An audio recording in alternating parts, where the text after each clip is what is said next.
What's happening, y'all? White Boy with it. All right, man, I'm going to show you guys around what happened in the Wade Wilson case after he evaded police.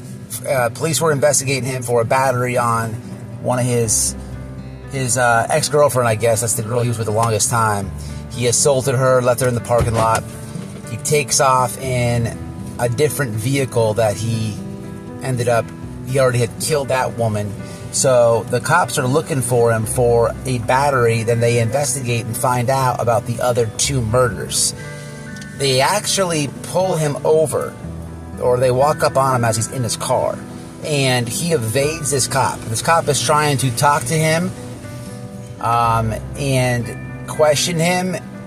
He is matching everything that's with what they're looking for, and he's actually waiting on his backup.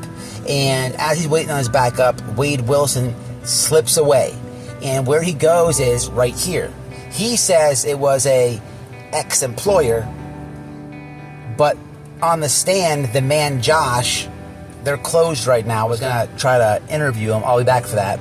But this is where he goes, and from here, he breaks into a house where he's arrested at because he called his father and asked for an Uber, and his dad then gave the police the address that he's at. So I'm going to show you both these things, and I'll explain it to you. So let's take a look at this in real time, the real crime scene. All right, so this is where he went. It's a place called, well, in 2019 it was called Mateos Design. You can Google it. It's got the blue roof.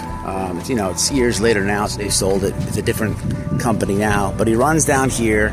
There's actually some footage of it. Shows him. Remember, he's got the gray pants on, his shirt's off, he's got blood on his chest, he's missing teeth, as the man Josh was explaining on stand. And what he does is on that footage, he walks in right here to look for Josh, and Josh ain't nowhere. He's out here, and that's where he talks to Josh in the truck, and he tells Josh that he killed people. Josh just, I don't know what was going through his mind, but he said on the stand, it was then the second time he said it that he took him serious, and he said, hey, I gotta go inside for a second. And that's when he called the police. And then there's that famous phone call where he's calling the police and telling them what he saw. But this is where he went after he took out from the cops. He goes in the building. I'll try to put that clip on the screen somewhere. I'm showing this to you. And then he takes off to the house, breaks into the house where these people had just left to go into Ohio. And they weren't home. That's where he's apprehended at. But let me just put it in the Google Maps. It's literally 0.2 miles away, so basically 2 blocks is where he drove to and did that. Let's take a look. Right there, that's where he was. Dude sentenced probably most likely to death here. In a few weeks we'll find his fate, if it's life in prison or death. Literally walked right here. Right here, the same walk I just took you guys with. It's what he did right after he killed 2 people and assaulted another woman. Let's check out the house he went to and see if anybody's there and give us a couple words.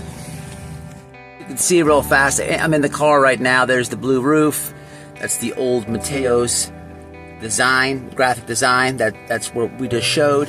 I'm in the car now, and we're gonna go to where he was apprehended, to that address. So we're 0.2 miles away.